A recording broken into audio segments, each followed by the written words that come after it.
Hello and welcome to my channel. Today I'm going to showcase and explain a red farm. But not any red farm. An Instakill stacked red farm that works in simulation distance 4, which means it can be used on realms. Before I go further and show you the farm in action, I would like to say a big thank you to Pandemonium, who was researching this subject well before I started taking an interest. My farm might not have turned out how it did without the invaluable info they provided. I would also like to thank everyone who helped me knowingly or unknowingly make this project into something real. In alphabetical order, Old Guy, whose name starts with a 0 and who was the one who first came up with the concept of Instakill a few years ago, Alin GC, Golden Helmet, Mike Homer, Pico Nico, POEMC, Colerier, Rufus Atticus and the SAC community. I hope I'm not forgetting anyone. If that's the case, I apologize. Now, without further ado, let's take a look at the farm in action. So let's flick this lever, jump into this minecart, set the game difficulty to hard, take a looting 3 sword in our hand, and let's take a look at the farm. So over there we have our outpost spawning spots, which give us the bad omen effect thanks to trident killers. The minecart runs underneath a set of 6 village centers in which we trigger raids. Then the raids spawn on these small platforms up here.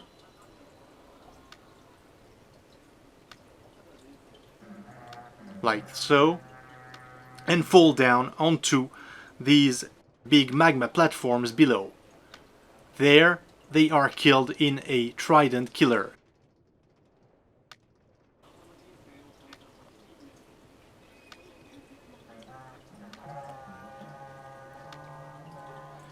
So why do we make the mobs fall, you might ask? Let's set the game back to peaceful mode so we don't get the sounds from the bad omen effect triggering raids. So why do we make the mobs fall, you might ask? Well, this is the core element of this farm. Instakill. Instakill is a concept for raid farms in which you can artificially end raid waves early by dropping the raid mobs from the activation perimeter of a trigger village into the bounding box of another village, which I call the dump village. Our trigger villages are here. We have 6, 1, 2, 3, 4, 5 and 6 here, with beds and no workstations. And the dump village is down here, underneath the killing platforms. It's only one villager with one bed. Previously, Instakill was thought more or less dead in Sim4, but as it turns out, mobs only need to be dropped 23 blocks in height in order for Instakill to work. The fact that they only need to be dropped 23 blocks means that it is actually possible to use Instakill in the simulation distance 4, which is standard on realms. And to be more precise, here in this specific case you will need to drop them at least 25 or 26 blocks if you want Ravager riders to be insta-killed as well.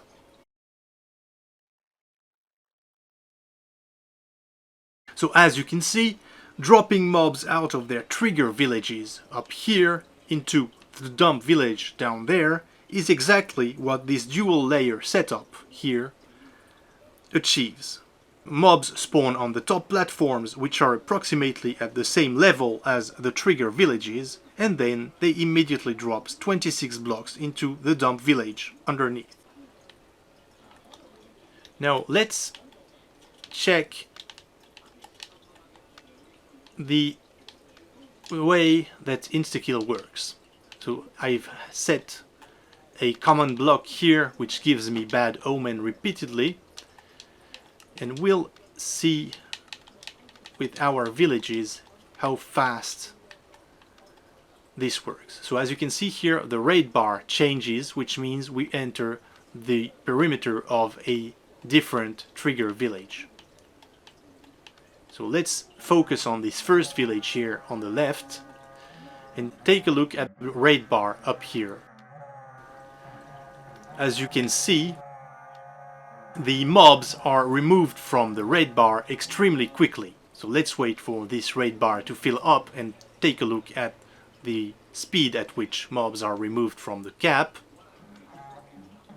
Here they spawned, and almost instantly they are all removed from the cap, despite the fact they are alive and well.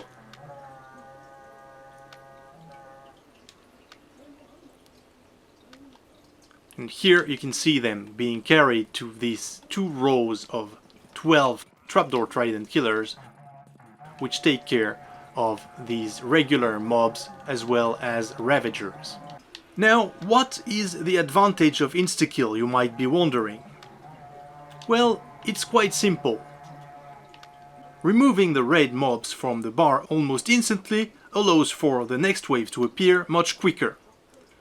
Since we don't need to wait for waves to finish the regular way, we don't need to care about the fact ravagers fight the water current, and we can have several waves on screen at the same time being killed at their own rate without it affecting the speed of our farm.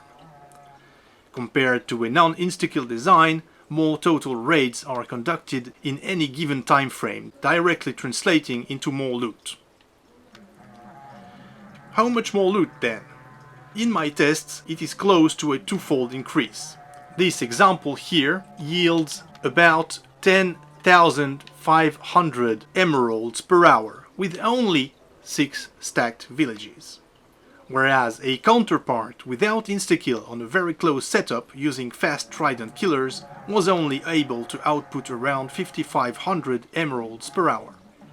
Not too shabby, I would say, especially considering the fact it is theoretically possible to increase the number of stacked villages to 12 in the same footprint, although I believe in this scenario you potentially might end up being somewhat bad omen starved.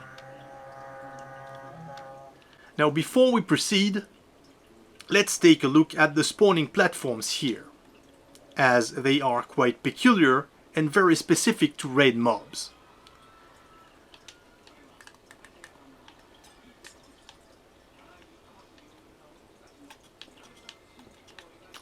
As you can see, they use tripwire to detect mobs spawning and then immediately push them upon spawning with these pistons. The interesting part of this setup lies here, in these open trapdoors. It turns out raid mobs can spawn directly on them. The reason we are using those here is that in some cases you can have 2 raid waves occur immediately one after the other, and in one very fringe occurrence I observed mobs spawning with their heads into the extended pistons, breaking the pushing system. These open trapdoors appear to successfully prevent that from happening while still allowing successful spawning attempts. Now let's take a closer look at the rest of the farm. These magma platforms here serve a purpose that is only theoretical. They deal damage to mobs in order to, or rather in hopes to, give them 10 seconds of non-despawning immunity. But at this point in time, I have observed despawning mobs well before 10 seconds despite the damage being dealt. So I guess there might be some kind of bug here. Anyways, let's move on to the outpost spawning spots. For the outpost spawning spots, we use a trapdoor trident killer, which is here, and destroy both the XP and the items. These spawning spots only serve one purpose, feeding us bad omen. The TK setup took me a few tries to get right, as I was having some issues with tridents getting displaced for a reason that remains unknown. The way they work, let me get rid of these leaves here so you can see better.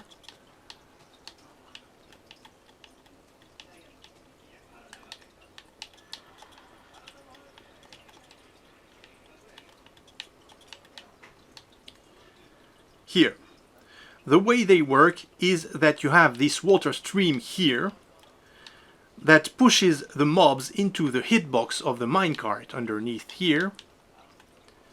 The minecart is inside water, so we can use the impaling effect on this trident here. The XP is taken care of by this skulk catalyst here.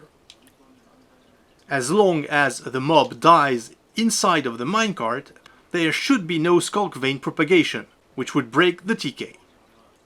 The items fall onto this cactus underneath through this chain block. As usual with trapdoor TKs, the trapdoor hinge must be either east or south. Now you might be wondering what these are here. Well, these are not to be built as part of the farm. They are just representing chunks.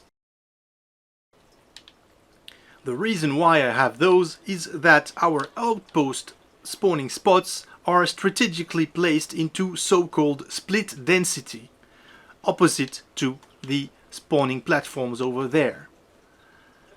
In layman terms, this means that 2 of the spawning spots, namely 2 of the 3 that are closest to their chunk borders, are kept more than 4 chunks away from the spawning area. So here you can see the 2 spawning spots which are in split density. They're here.